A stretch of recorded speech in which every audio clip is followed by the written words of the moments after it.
Alright everybody, this is the first in our series of 4 videos on songwriting. We are talking about chord progressions. Chord progressions are a spot near and dear to my heart. I love watching chords progress and succeed. They just grow up so fast. Chord progressions, to understand that, you're going to need to understand keys and Roman numerals. Why don't I scoot this way a little bit so we can put that key chart over. Wrong side, other side. Okay, cool, so we got the key chart up. Now you'll see on top we have our Roman numerals, and on the left we have our keys. Determining the key really is 2 things. What's good for your voice and what's good for the chord vocabulary that you know. In writing your own tune, you get to choose whether you want the chords to be hard or easy. If you don't want hard chords, then I would choose a key that doesn't have hard chords. You can simply examine, for example, let's take a look at F. And we see F has a B flat. That's a medium chord. Or let's look at C. Alright, all those chords in C are pretty easy. Let's look at the key of G sharp. Oh, G sharp, wicked hard. A lot of really hard chords in that key. So what you want to do is think about a key that is going to be good for both your voice and your ability to play. Now, let's talk about what a chord progression is. A chord progression is just a series of chords that go in a circle that create the movement of a song. All these songs, some of these chord progressions are very popular. Why don't we go ahead and take a look at the most popular ones, or a couple of very popular ones, so you can see that you already are familiar with the concept. Key is C, 1, 4, 5. C, F, G, C. Okay, that's a 1, 4, 5. Another very popular one, 2, 5, 1. Key of C, D minor, G, C. Very popular in jazz. I think it's the Moon song. I'm lying on the moon. Alright, another very popular one. Why don't we go ahead and take a look at a popular song and examine the chord progression that it is. Sometimes you just gotta let it be, friends. Alright. So that's a C to a G to an A minor to an F. Okay, I know that's the key of C, but if you don't know that's the key of C, how do you know? Well, what you would do is you would look for the bar that would contain all of those chords. We look at the key of C, and we can see the key of C has all 4 of those chords.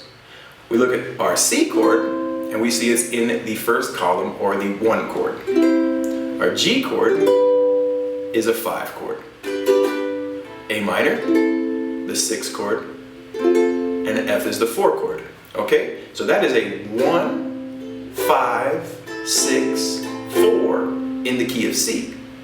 I would recommend doing this with some of your favorite songs, because maybe there are particular chord progressions that you really like. It's not stealing to replicate a chord progression, because as you see this, you're going to see some chord progressions like the I'm Yours, Let It Be chord progression over and over again. So like the I'm yours, well, I hate to tell you, Jason, it's not yours, it's all of ours. So you can take that and just have some fun with it, okay? So why don't we go ahead and examine some of my favorite chord progressions from some of my favorite songs and just give you a sound bite, and then we can break them down. Well, I guess it would be nice if I could touch your body. I know not everybody has got a body like you, but I gotta think.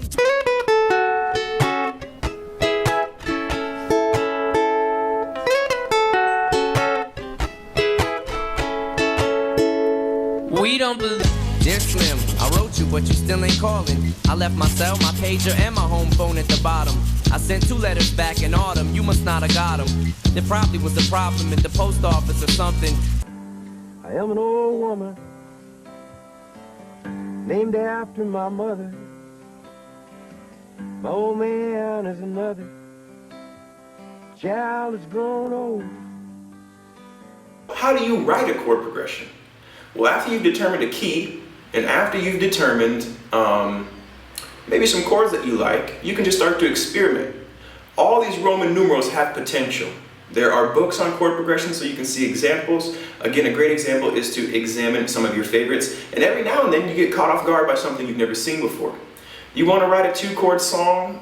Okay, cool. 1, we'll do it in the key of C, we'll make it a C and a D minor. We have a 1-2 chord progression. This song's only got 2 chords. Doesn't have any lyrics, but it doesn't need that much more, 'cause it's just an example of what to do.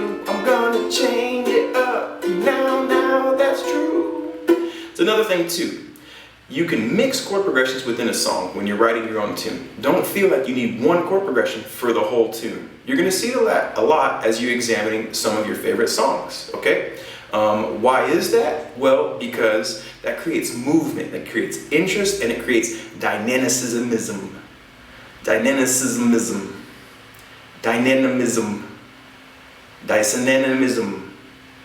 It makes it more dynamic, okay? Okay, so why don't I go ahead and choose a key that I enjoy playing with? I'm going to choose the key of F. All right?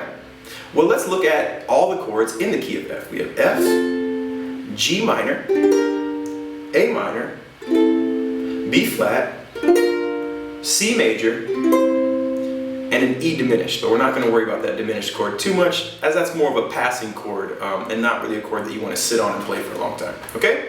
So I'm thinking, well, let's experiment with a couple. 1,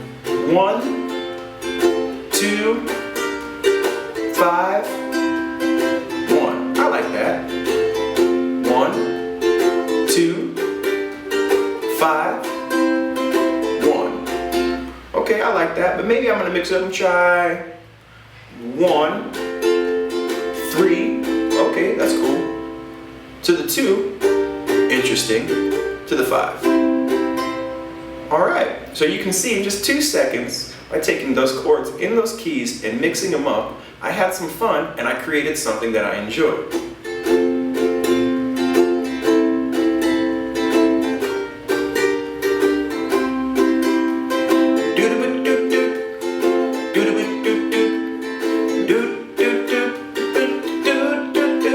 It's my song. Alright, and that was just a matter of me choosing a key and putting those chords into a circle and playing it over and over again. It really is that easy. Sometimes you're going to do one and it's going to inspire you right away. You're going to go, okay, let's do a song in F. Oh, I have the lyrics already. Alright, so that's going to happen sometimes, but you're going to have to play with it. Remember, you can have some fun with it. Now, these chords can be taken to the next level by extending them to their 7th. And to do that, the easiest way is to examine it with our Roman numerals. Our 1 chord, let's do this in the key of C. The 1 chord, when it becomes to the 7th, becomes a major 7. So C becomes C major 7. Ooh, I like that one too. Alright. The 2 chord, D minor, will become a D minor 7. That's pretty easy. The minors will all become 7s. E minor, the 3 chord will become an E minor 7. Your 4 chord, F major, will be an F major 7. That's the shape I use. 5, 5, 0, 0. Cool chord. Your 5 chord, very important. This is the one that you're going to see as the dominant 7. So your G is going to become G7. If you've been playing ukulele for a while, you've probably seen C, F, G7 a million times in a million songs. Because when you make the 5 chord a 7, sounds really nice going back to the 1. Your 6 chord, your A minor, becomes an A minor 7. Okay, so let's apply that to my chord progression. I have an F, A minor, a G minor, and a C. Well, I want to add a little bit of spiciness with some 7s, okay? We could do it, make our 1 a major 7, but I'm not going to. Minor, no. But when we get to this G minor, I know I can make it a minor 7 instead. So now I have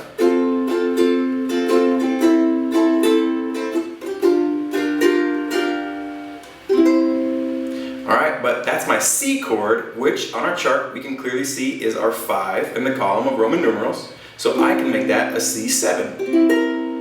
And now I have this.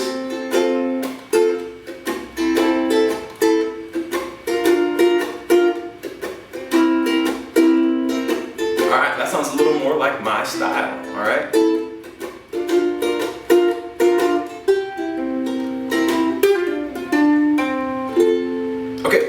So, we've seen now how we can just use this chart, choose a key, create random chord progressions that inspire us, and how we can add 7s to the extensions. There is something that I'm going to just briefly touch on called non-diatonic chords. Okay, now this is a whole big can of worms that I don't want to lose you guys. It's a little more for the more advanced people, but I'm going to try to keep it basic.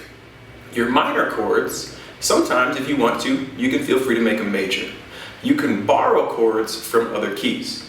As you're examining your favorite songs, try to think about that when you see it happen, okay? A great example is we can make our 3 chord, the minor chord, a dominant 7 as well. So I'm going to turn my A minor into an A7. Now this is my new chord progression.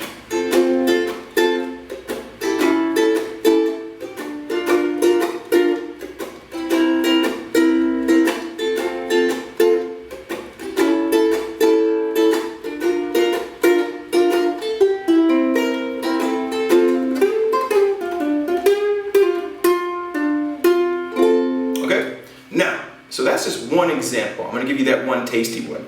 Feel free to Google non-diatonic chord substitutes if you want to take it to the next level, or just use that little trick, or while you're examining your favorite chord progressions, maybe make some mental notes, okay? All right, everybody, so that was it. Those were how to create chord progressions and how to examine chord progressions. Your homework now is to examine your favorite songs, and in addition to examining your favorite songs, create your own chord progressions, okay? Start to think about these as the base, because for example, my chord progression that I did today, my 1, 3, 7, my 3, 7, 2 minor 7, 5 dominant 7 in the key of F, for example. You can play it in different key and take that one if you want. Create your own. We're going to use these as base. And then in a week, we're going to look at how to spicing it up, maybe add some lyrics and some fun stuff like that. Okay? 10thumbspro.com. Thank you so much. I'm sweating like a dog. It is 100 degrees in Colombia and the windows are closed. Oh, it's hot. It's hot here in Colombia. All right? Sorry for being sweaty in the video. Oh. All right, everybody. And remember, that was it. We're doing this together. I want you to put those songs together. If you have any doubts, at 10thumbspro, on Instagram, and I'll check your progress and give you a little bit of feedback. And we're just gonna keep on building these songs together. Think about becoming a Patreon, Skype lessons one-on-one. Maybe if you want to ask me some questions, you can get a hold of me at 10thumbsproductions@gmail.com. Okay? All right, everybody. Until next time, keep on rocking and rolling. 10 thumbs!